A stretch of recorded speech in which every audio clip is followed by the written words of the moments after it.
먼저 국가대표 되는 거랑요.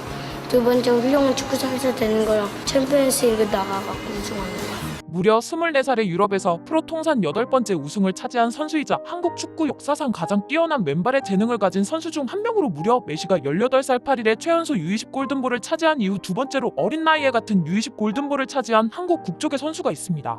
23-24 시즌 PSG 주장 마르키뇨스가 챔스 우승컵을 들어 올릴 때 뛰어난 위치 선정으로 우승 세리머니 순간 그 중심에 있었고, 어린 시절 한국 축구 국가대표, 훌륭한 축구 선수, 챔스 우승이라는 세 가지 목표를 밝혔고, 이 소년은 성장해 유럽에서 가장 강한 팀 중 하나로 챔스 우승하는 명문 PSG의 선수, 그리고 한국 축구 대표팀의 미래이자 핵심 멤버가 되었고, 세계 최고의 명문팀인 아스널, 맨체스터 유나이티드, 나폴리 등에서 주목하는 선수가 되었습니다. 2001년 2월 19일 인천에서 태어난 이강인은 3살 때부터 축구에 엄청난 관심을 보였고, 브라질과 아르헨티나 경기를 지켜보며 남미 선수들의 개인기를 눈에 담아뒀고, 아버지가 운영하는 태권도장으로 달려가 또래보다 큰 형들과 축구를 하며 TV로 봤던 남미 선수들의 개인기를 따라했습니다. 이강인은 이때부터 섬세한 볼 컨트롤과 함께 한국 축구사 최고의 재능이라고 할 수 있는 축구력이 만들어지기 시작했죠. 초등학교에 들어가기 전 높은 축구 지능과 볼 컨트롤을 유심히 지켜보던 이강인의 아버지와 어머니는 2007년 당시 나라라 슛돌이 3개에 지원을 하게 됐고, 이강인은 700명 넘는 아이들 중 7명을 뽑는 어마어마한 경쟁률을 뚫고 뽑혔습니다. 슛돌이 3기 출범을 진심으로 축하드립니다. 한국에 굉장히 축구에 붐을 일으키는 데서 아주 큰 역할을 했다고 생각하고 있습니다. 그리고 같은 나이대 친구들과는 확연히 다른 차원의 축구 실력을 뽐내며 누가 봐도 축구 천재의 재능을 알아볼 정도로 뛰어난 재능을 보였고 주목을 받게 됩니다. 어제 이 전반적인 오디션에서 1등으로 들어왔던 그런 선수인데요. 나라라 슛돌이 2기까지는 아이들이 축구를 하며 생기는 에피소드의 재미와 예능을 추구했던 반면, 3기 이강인이 합류한 시점부터는 본격적으로 진지하게 승리를 추구하는 방송 내용으로 변경할 정도로 이강인의 재능은 너무 특별했습니다. 나라라 슛돌이 2기에는 의룡타로 알려진 전 한국 축구 국가대표 출신 이의룡의 장남 이태석이 있었지만, 이강인의 재능은 더 특별했고 13살 때부터 축구 천재로 불렸던 이승우 백승호보다 더 어린 7살 때부터 주목받기 시작했죠. 골도 잘 차고 말도 잘 듣고 귀엽고 뭐가 무슨 말 잘 듣지 골 잘 차지. 심지어 2007년 전 축구 국가대표 레전드 유상철과 골대 맞추기 시합에서 정교한 킥으로 골대를 연이어 맞추는 마치 호나우지뉴가 골대 맞추기 시합을 했던 것 같은 신기에 가까운 킥력으로 유상철을 이겼고, 유상철 또한 이강인의 킥력에 어이없는 표정을 짓기도 했죠. 엄청난 킥 감각과 슈팅, 또래 한두 명 정도는 쉽게 제칠 수 있는 드리블, 볼 관리 등 이강인은 한국 축구의 미래로 불리기 시작했습니다. 이강인이 가장 좋아하는 선수는 메시와 마라도나 그리고 박지성이었고, 2009년에는 플리플레, 마르세유 턴, 라보나 킥과 같은 고난도 기술을 연습이 아닌 실전에서 자유자재로 구사할 수 있었죠. 마라도나 플레이어가요.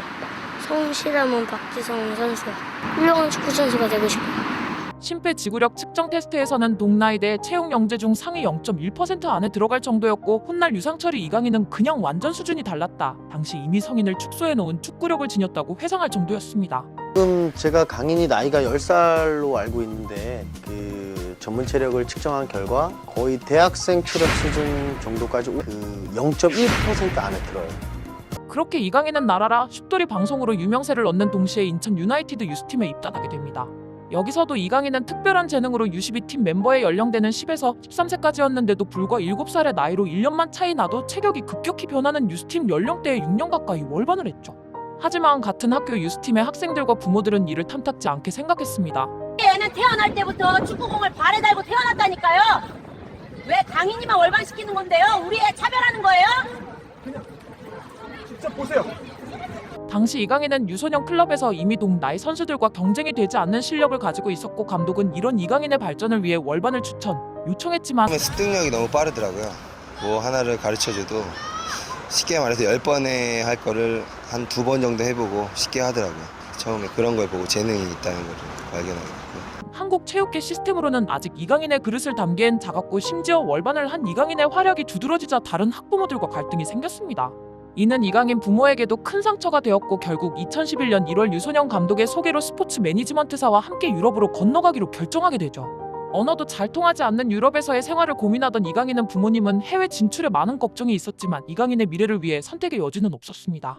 이강인은 볼프스부르크, 샬케, 플럼, 비아레알, 발렌시아 등의 팀에 입단 테스트를 받았고, 여러 유럽 명문팀들은 이강인의 천재적 재능에서 눈을 뗄 수 없었죠. 그중 가장 큰 구애를 보낸 발렌시아 유소년팀에서 2011년 7월 합격 통보를 받았습니다. 발렌시아는 이강인 아버지의 태권도장 사업을 도와주겠다며 적극적으로 영입에 나섰고 결국 가족과 함께 스페인에서 이강인은 본격적으로 유럽 생활을 시작하게 되었죠. 스페인에 도착한 이강인은 선진 축구를 배울 수 있음에 기대했지만 그 기대는 철저히 박살났습니다. 말도 통하지 않았고 발렌시아 유스는 수많은 축구 영재들이 모여 경쟁과 견제를 했기 때문에 말도 통하지 않는 동양인 소녀는 패스조차 받기 힘들었죠. 5-6개월이 지나 조금씩 스페인어를 할 수 있게 되면서 그리고 같이 축구를 해보면 이강인이 얼마나 좋은 재능을 가지고 있는지 어린 친구들도 알 수 있었고 점점 이강인에게 패스하는 횟수가 늘었습니다. 필드에서 이야기하며 친구들이 생겼고 이강인은 주도적인 축구를 할 수 있게 됐습니다. 입단하자마자 엄청난 실력을 보이며 팀의 주전이 된 이강인이 패스를 받을 때면 종종 상대팀 부모들이 인종차별적인 발언을 했고 이강인은 이를 들을 때마다 더욱 강해지고 단호히 맞서야 한다고 생각했습니다. 유럽 선수들보다 체구는 작았지만 테크니컬한 플레이와 높은 축구 지능 감각으로 발렌시아의 왼쪽 측면 공격수로 활약했던 비센테 로드리게스와 유사하다는 평가를 받았죠. 비센테 로드리게스는 2000년대 스페인의 가장 이상적인 측면 라인업으로 자센테, 오아킨으로 불릴 정도로 발렌시아 CF의 프랜차이즈 스타이자 라리가를 대표하던 최고의 윙어였고 호아킨 산체스는 2002년 승부차기에서 이훈재의 선방에 막히며 실축, 한국을 월드컵 4강으로 진출시킨 장본인이었죠. 아무튼 이강인은 이런 발렌시아의 레전드 선수들과 비교되는 높은 평가와 함께 발렌시아에서 등번호 14번을 달고 활약하기 시작했습니다. 각종 축구대회에서 MVP로 선정되며 발렌시아의 미래로 불렸고 2013년에는 스페인 라리가가 주관하는 U12 대회블루 BBVA 대회에 참가해 득점왕을 수상하고 베스트 7에도 선정되었죠. 이 대회에서 도르트문트 유소년 팀과의 조별리그에서 프리킥 골을 넣었는데 이 골을 본 당시 토트넘 선수 로베르토 솔다도가 이강인의 재능을 보고 자신의 트위터를 통해 극찬하며 화제가 되기도 했죠. 넓은 시야와 섬세한 볼 컨트롤, 터치, 축구 센스와 지능 등을 본 바르셀로나, 메뉴, 미넨 등 빅클럽에서 이강인을 영입하기 위해 러브콜을 보냈지만 발렌시아 역시 천재성을 지닌 이강인을 놓치고 싶지 않았고 이강인의 가족이 스페인에서 사용하는 생활비 전액을 지원하겠다는 약속과 함께 2013년 6년 계약을 체결했습니다. 이후 이강인은 발렌시아에서 각종 대회에서 활약하며 성장했고 맨시티, 아스널, 레알 등 유럽의 명문팀들이 그를 원했지만 결국 발렌시아에 남았습니다. 발렌시아에 남은 이강인은 2017년 8월 만 16세 나이에 4살 월반의 국제 청소년 축구대회 U20 부문에서 발렌시아를 준우승으로 이끌며 대회 MVP를 수상하는 괴물같은 모습을 보이며 차차 라리가 데뷔를 준비하고 있었죠. 참고로 이 대회 MVP는 같은 발렌시아 유스 출신 이스코 외에도 부스케츠, 하메스 로드리게스, 다니 알베스 등 세계적인 선수들이 받았던 상이었습니다. 그리고 그해 12월 발렌시아는 B팀인 발렌시아 메스타야에 이강인을 콜업시키며 이강인의 라리가 데뷔전을 차차 준비하기 시작했습니다. 아직 만 17세가 채 되지 않는 유망주 중 최고가 아니면 절대 해주지 않는 대우였죠. 그리고 2018년 7월 21일 바이아웃 8천만 유로 한화 약 1,057억 원에 4년 연장하는 조건으로 2022년 여름까지 발렌시아는 가까운 미래 한국의 프랜차이즈 스타 플레이어가 될 이강인을 재계약으로 무조건 잡아두려고 했습니다. 심지어 이 재계약 협상에는 이강인을 붙잡기 위해 1군 보장이라는 조건을 넣었고 곧바로 발렌시아 1군 프리시즌 훈련에 합류하게 되었죠. 그렇게 2018년 7월 24일 이강인은 프리시즌 평가전이지만 만 17살의 나이로 1군 경기에 데뷔하게 됩니다.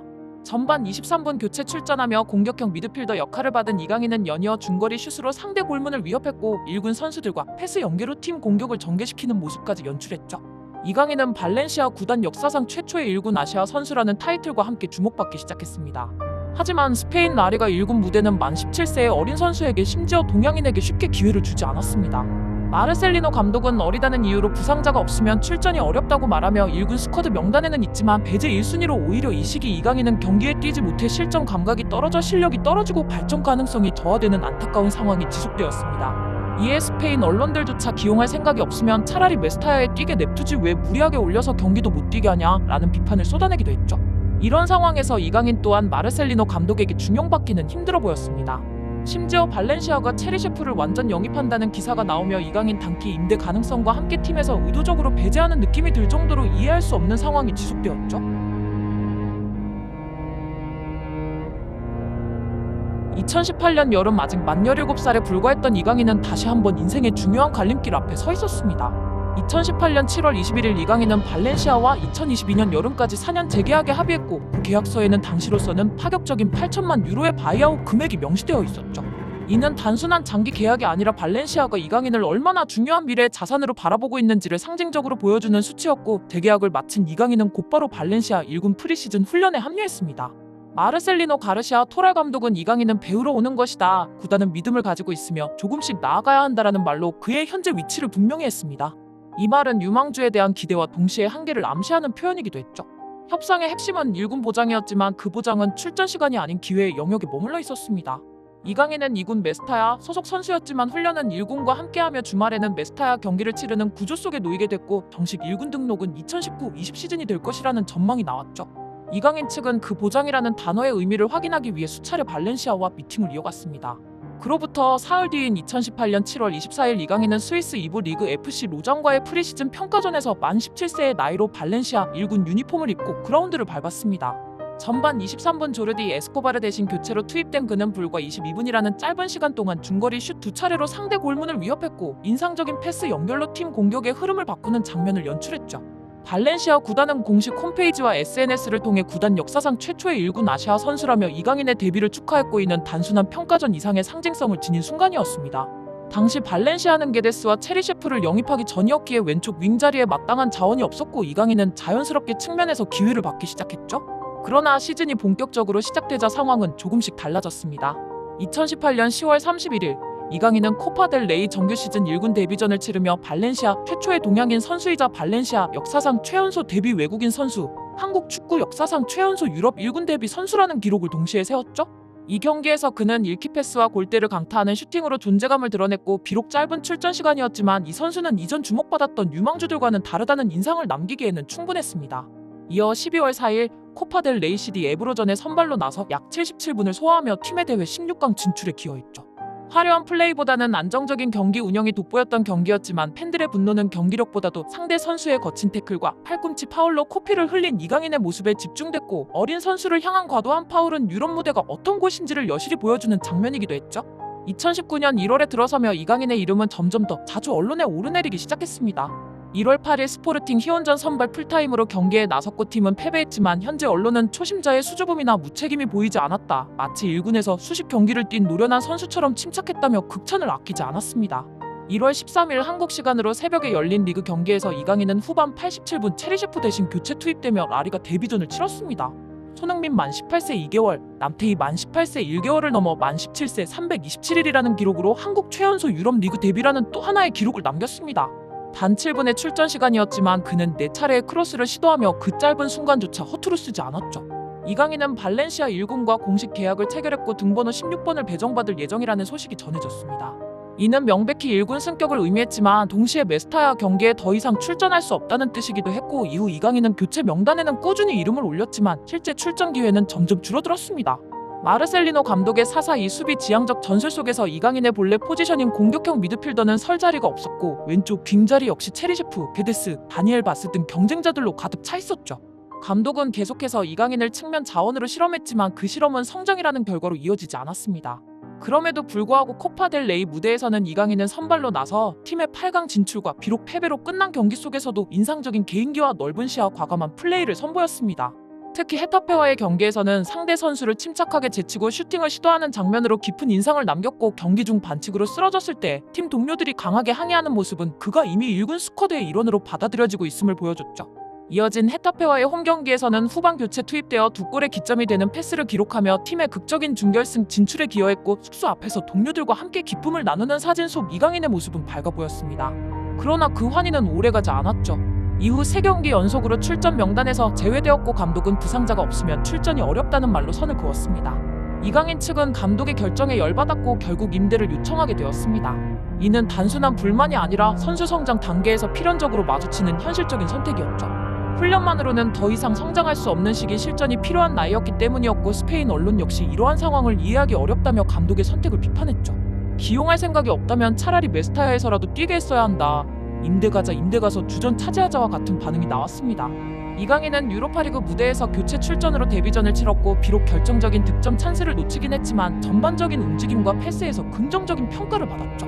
마르셀리노 감독은 인터뷰를 통해 공정한 경쟁을 강조하며 페란 토레스의 성장 사례를 언급했지만 시간이 흐를수록 이강인의 출전 공백은 길어졌습니다. 체리셰프의 완전 영입 소식이 전해지며 임대 가능성은 더욱 현실이 되었고 10경기 연속 결장이라는 상황은 단순한 성장 과정으로 보기엔 성장이 절실한 유망주에겐 무겁고 무서운 시간이 되어가고 있었습니다. 결국 이강인은 U20 월드컵 대표팀에 합류하며 시즌을 사실상 대표팀에서 마무리하게 되었고 그 사이 발렌시아는 바르셀로나를 꺾고 코파델 레이 우승을 차지했습니다. 비록 팀의 주전 멤버는 아니었지만 어린 나이에 우승 커리어를 추구한 이강인을 위해 팀 동료들이 그의 응원가를 부르는 장면은 그가 비록 그라운드에 서 있지 못했지만 팀의 일원으로 존중받고 있었음을 보여주는 따뜻한 순간이었죠. 시즌 종료 후 발렌시아의 전술적 구조는 변하지 않았고 이강인 측은 임대 혹은 이적이라는 새로운 선택지를 고민하게 됩니다. 2018-2019 시즌은 그렇게 가능성과 한계 기대와 좌절이 교차하는 시간으로 기록되었고 이강인은 그 긴 기다림 속에서 다음 스텝업을 준비하고 있었죠.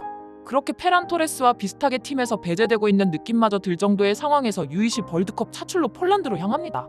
이강인은 포르투갈을 상대로 한국 선수 중 독보적인 능력을 보이며 한국 공격의 사령관 역할로 이끌어가기 시작했고 남아공전에서는 특유의 크로스로 좋은 찬스를 여러 번 만들며 1대0 팀을 승리로 견인했죠. 이어 아르헨티나를 만나 경기 내내 정교한 탈압박을 보이며 한국 선수 중 단연 돋보이는 활약으로 공을 중원에서 지켜줌과 동시에 패스와 크로스를 날카롭게 올려 팀의 분위기를 지속적으로 끌어올렸고 결국 미래 제2의 메시 꿈나무가 모여있는 아르헨티나를 상대로 압도적인 퍼포먼스를 보이며 팀을 2대0 승리로 이끌었죠. 하지만 이강인이 교체되자마자 팀의 경기력이 급격히 무너지며 한 골을 내줬지만 경기는 다행히 2대1로 마무리되었습니다. 16강 한일전에서 이강인은 선진 축구 시스템으로 성장한 일본 선수들 앞에서 마르세유 턴을 시전하고 홀로 3명을 제치며 개인기로 집중 마크를 뚫어 공간을 창조했고 라리가 데뷔전을 치른 유망주가 얼마나 결이 다른지 여실히 보여줬습니다. 경기가 끝난 뒤 이강인의 목에는 집중 견제를 받았던 탓의 상처가 남아있을 정도로 혹사당한 흔적이 남아있었죠. 8강 세네갈전에서도 이강인은 그야말로 한국을 홀로 캐리, 하드 캐리하며 PK를 직접 성공시켜 동점을 만들었고 패배가 확정되기 직전 후반 추가 시간 코너킥 상황에서 크로스를 올려 동점골을 어시스트하며 승부를 연장으로 끌고 간 뒤 역전골까지 어시스트하며 한 골 2도움으로 3골 모두에 관여하는 메시가 빙의한 듯한 활약을 선보였습니다. 그렇게 준결승에 오른 한국 U20 대표팀과 이강인은 역사를 쓰기 시작했죠. 경기 내내 이강인을 막기 위해 두세 명이 집중 견제하는 상황에서도 한국의 에이스로 꿋꿋하게 플레이를 이어갔습니다. 한국 축구 국가대표팀은 사상 최초로 피파 주간 남자 축구 대회에서 결승에 오르는 쾌거를 이루게 되었죠. 이강인은 준결승까지 1골 4도움을 기록했고 4강에 진출한 팀 선수에게 주어지는 골든볼 유력 후보자의 이름을 올렸습니다. 공격 포인트의 순도 또한 높은 편이었고 이번 대회를 기반으로 엄청난 주가 상승을 이루며 본인의 가치를 크게 끌어올리고 있었죠. 하지만 한국은 아쉬운 실수를 연발하며 역습을 허용해 우크라이나에 3대1로 패배했고 비록 한국은 준우승에 그쳤지만 이강인은 2골 4도움을 기록하며 U20 월드컵 역사상 두 번째로 어린 나이에 골든볼을 수상한 선수가 되었습니다. 역대 최연소 골든볼 수상자는 18세 8일의 리오넬 메시이며 만 18세의 나이로 골든볼을 수상한 선수는 메시 이후 14년 만이라는 엄청난 기록이었죠. 대회 전까지만 해도 주목받는 유망주에 불과했던 이강인은 이 대회를 기점으로 확실하게 많은 축구 팬들에게 자신의 진정한 가치를 각인시키기 시작했습니다. 2019-20 시즌 이강인은 라모스를 상대로 강렬한 로우킥 3연타를 날렸고 필드에 남아있었다면 선수 생명이 위험할 뻔했습니다. 프리시즌부터 시즌 종료까지 그는 끊임없이 기회를 기다리며 팀 내 입지와 전술적 한계 사이에서 고군분투했죠. 7월 21일 발렌시아는 AS 모나코와의 프리시즌 친선 경기를 치렀고 이강인은 선발로 나섰으나 전반 종료 후 교체되었습니다. 이어진 스포르팅 리스본전에서는 후반 교체로 투입되어 45분을 소화했지만 당시 감독 마르셀리노 가르시아 토랄의 4-4-2 전술과 피지컬 속도 중심 운영 속에서 이강인은 여전히 주전 경쟁에서 밀린 상황이었죠. 임대 가능성도 논의되었으나 가장 적극적이던 레반테가 아직 어린 유망주에 불과한 이강인에게 20에서 25경기 선발 출전 보장은 해줄 수 없다는 이유로 영입을 포기하면서 이강인은 발렌시아에 잔류하게 됐습니다. 이 시기 구단주 피터 림 단장 알레마니 감독 마르셀리노 사이에 불화설까지 불거지며 구단 분위기 역시 막장으로 향하고 있었죠. 시즌 초 이강인은 명단에는 포함되었으나 출전 기회는 극히 제한적이었고 주전 윙어 카를로스 솔레르의 부상에도 불구하고 셀타 비고전에서는 다니엘 바스가 기회를 받았습니다. 이강인과 비슷한 취급을 받았던 페란 토레스는 교체 출전했지만 이강인은 그라운드를 밟지조차 못했죠. 이로 인해 팬들과 현지 언론에서는 임대라도 나가야 한다는 여론이 커졌습니다. 9월 2일 마요르카와의 홈경기에서 후반 39분 교체 투입되며 드디어 시즌 첫 라리가 출전을 기록했습니다. 짧은 9분이었지만 침투 패스 탈압박 등 자신의 장점을 분명히 보여줬죠. 특히 쿠보 타케우사와의 맞대결은 라리가를 지켜보고 있는 한국과 일본 축구팬들에겐 기대와 경쟁으로 밤잠을 설치게 만들었습니다. 쿠보 역시 레알 마드리드에서 호드리고 비니시우스와 같은 남미 출신의 뛰어난 유망주들과 1군 누니우커터 한 자리를 두고 경쟁을 했지만 지단 감독 역시 현재로선 1군 데뷔가 사실상 불가능이라고 판단했습니다. 그렇게 밀려 마요르카에 와 있는 상황에 이강인과 라리가에서 처음 만남이 성사된 거죠. 9월 11일 마르셀리노 감독이 경질되면서 상황은 급변했고 이강인의 거취를 둘러싼 갈등 역시 경질 배경 중 하나로 거론됐지만 마르셀리노 본인은 이를 강하게 부인했습니다. 이후 새 감독 셀라데스 체제에서 이강인은 점차 출전 시간을 늘려가기 시작했죠. 9월 14일 바르셀로나 원정에서 교체 출전 9월 22일 레가네스전에서도 상당한 시간을 소화하며 감독의 신뢰를 얻었고 9월 26일 헤타페전에서 마침내 선발 데뷔와 함께 라리가 데뷔골을 기록했습니다. 기회가 주어지면 확실히 성공할 재능을 가지고 있던 이강인이었고 18세 218일의 나이로 기록한 이 골은 발렌시아 구단 최연소 외국인 득점 기록 중 하나였으며 이강인의 천재성을 다시 한번 각인시킨 장면이었습니다. 그러나 기회가 늘어난 만큼 실수와 실패도 늘어났고 아직은 미숙한 단계의 선수였죠. 아틀레티코 마드리드전에서 무리한 태클로 VAR 판독 끝에 퇴장당하며 프로 첫 퇴장을 경험했습니다. 이후에도 거친 태클과 수비 가담 과정에서의 판단 미스가 반복되며 기술은 뛰어나지만 수비 안정성은 부족하다는 평가가 이어졌죠. 이강인은 세비야전에서 최전방 공격수로 선발 출전하는 등 다양한 역할을 맡았지만 팀 전술 자체가 여전히 4-4-2 기반의 빠른 전환 축구에 맞춰져 있어 스피드가 다소 느린 이강인은 이 단점을 극복하지 못해 팀에 녹아들지 못했습니다. 코로나19로 리그가 중단된 이후에는 임대설이 다시 고개를 들었고 마르세유, 보르도, 아약스 등 여러 클럽이 거론되었죠. 리그 재개 이후에도 출전 시간은 제한적이었으나 간헐적으로 보여준 탈압박 마르세유턴 롱패스 등은 볼을 간수하고 전달하는 재능은 확실하다는 평가로 가능성에 대해 많은 사람들이 기대했습니다. 그리고 29라운드 레알 마드리드전 후반 31분 로드리고와 교체로 출장했습니다. 무려 4개월 만의 출장이었지만 그간 출장 기회를 얻지 못해서인지 13분 만인 후반 44분 나리가 선수들도 그 앞에서는 덜덜 떨어야 했던 레알의 전설의 깡패 세르히오 라모스의 로우킥을 무려 3연타를 장렬시키며 다이렉트 퇴장을 당했습니다. 팬들은 이 당시 퇴장을 당하지 않았다면 오히려 라모스의 보복 태클과 같은 치명상으로 선수 생명에 큰 위협을 받았을 것이다. 라모스가 이걸 참아 와 같은 반응들과 함께 일부 축구팬들 사이에서는 칼날비 이강인이라는 별명이 생겼죠. 이로써 이강인은 한 시즌 10경기 만에 2번의 퇴장을 당했고 셀라데스 감독은 이강인은 아직 배우고 성장하는 과정이라고 전처럼 감쌌지만 어이없는 퇴장으로 팀 동료들을 힘들게 했다는 사실을 깨달아야 한다는 경고의 메시지도 함께 보냈습니다. 시즌 종료 기준 나리가 444분 출전 2골이라는 기록은 어린 선수에게는 결코 나쁜 효율은 아니었습니다. EPL에서 219분당 한 골을 넣은 손흥민과 출전 시간 대비 비슷한 기록이었지만 꾸준한 출전 경쟁력을 확보하기엔 턱없이 부족한 시간이었죠. 결국 2019-2020 시즌은 이강인이 라리가에서 통할 수 있는 재능을 증명했지만 전술 환경 출전 시간의 벽을 넘지 못한 시즌이었습니다. 선발 6경기 교체 18경기 2득점이라는 기록은 성장하고 있는 이강인에겐 부족했고 구단과 선수 모두에게 출전 시간 확보가 최우선이라는 결론은 분명해졌으며 이강인 본인도 경기 출전 욕심의 이적과 임대를 생각했죠. 그러나 리빌딩의 주축을 맡기겠다는 구단 운영진과 새로 선임된 하비 그라시아 감독의 적극적인 설득에 한 번 더 속아주는 셈치고 발렌시아에 잔류하게 되었습니다. 2020-21 시즌 이강인은 벤치에 앉아 10분 동안 머리를 쥐어뜯었고 커리어를 위해 이적을 선택했습니다. 단순히 개인 기량의 문제가 아니라 발렌시아 구단의 재정 위기와 정치적 판단, 감독 교체와 전술적 혼란 그리고 계약 문제까지 모든 요소가 얽히며 한 명의 재능이 어떻게 소모되고 방치되는지를 보여준 한 시즌이었죠. 시즌 초반 이강인은 분명 발렌시아 공격의 핵심 중 하나였습니다. 9월 13일 라리가 1라운드 메스타야에서 열린 레반테와의 발렌시아 더비는 이강인의 새 시즌을 기대하게 만드는 경기였습니다. 막시 고메스와 투톱으로 선발 출전한 이강인은 전반 12분 정확한 코너킥으로 가브리에우 파울리스타의 헤더 선제골을 도왔고 다시 1대2로 끌려가던 전반 39분에는 템포 조절이 완벽한 스루패스로 막시 고메스의 동점골을 만들어냈습니다. 이날 이강인은 패스 성공률 94%, 기회 창출 6회로 경기 최다 키패스 4개를 기록하며 경기를 지배했죠. 발렌시아 구단 역사상 최연소 한 경기 2도움 19세 207일이라는 기록을 세웠고 정식 MOM은 아니었지만 지역 언론에서는 사실상 MOM으로 평가했습니다. 나아가 ESPN 선정 유럽 5대 리그 2주의 베스트 11에 살라, 윌리안 등과 함께 이름을 올리며 유럽 무대에서도 강렬한 인상을 남겼습니다. 이후 레알 소시에다드, 원정 엘체, 원정 등에서 팀 전술상 한계로 인해 경기 영향력은 제한적이었지만 출전 시간 대비 창의성은 여전히 독보적이었죠. 엘체전에서는 교체로 투입돼 20여 분 만에 환상적인 스루패스로 어시스트를 기록했으며 마치 사비 에르난데스의 빙의한 듯한 모습으로 짧은 시간 동안 팀 내 최다 기회 창출과 키패스를 기록하며 이강인이 들어가면 공격이 살아난다는 평가를 확고히 했습니다. 이 시점에서 그는 라리가 어시스트 단독 1위, 패스 성공률 1위, 90분당 키패스 1위라는 지표를 동시에 달성하며 리그 최상급 플레이메이커로 자리매김했죠. 레알 마드리드와의 홈경기 4대1 대승은 이강인의 기술적 완성도를 상징하는 경기였습니다. 선발 출전한 그는 마르세유 턴과 탈압박 드리블로 세르히오 라모스를 완벽히 제치며 이전 시즌 퇴장의 악몽을 완전히 씻어냈죠. 후반 초반 중거리 슛은 쿠르투아의 초인적인 선방에 막히며 골대만 맞췄지만 경기 내내 레알 수비진을 흔드는 장면들은 이강인의 클래스가 단순한 유망주 수준을 넘어섰음을 증명했습니다. 그러나 시즌이 진행될수록 팀 사정은 악화되었죠. 알라베스전 이후 전술 변화와 잦은 교체 그리고 감독의 불완전한 활용 속에서 이강인은 점점 애매한 위치로 밀려났고 경기를 살리기 위한 카드로 쓰이거나 전술상 희생되는 역할을 맡는 경우가 늘어났습니다. 교체 타이밍에 대한 논란도 끊이지 않았고 여기에 코로나19 확진으로 인한 공백까지 겹치며 흐름은 완전히 끊겼습니다. 그럼에도 셀타 비고전은 이강인의 시즌 하이라이트 중 하나였습니다. 21라운드 셀타전에서 그는 드리블 8회 시도 8회 성공, 기회 창출 5회 결정적인 킬패스로 시즌 4호 도움을 기록하며 사실상 혼자서 경기를 지배했죠. 대부분의 매체에서 평점 8점 이상을 받았고 마르카에서는 양팀 통틀어 유일한 별 3개 만점을 받았습니다. 이 경기를 기점으로 레알 마드리드, 유벤투스, 세비야, 뉴캐슬 등의 이적설이 쏟아졌지만 구단의 재정 문제와 계약 기간이 발목을 잡았죠. 후반기에는 출전 기회마저 줄어들었습니다.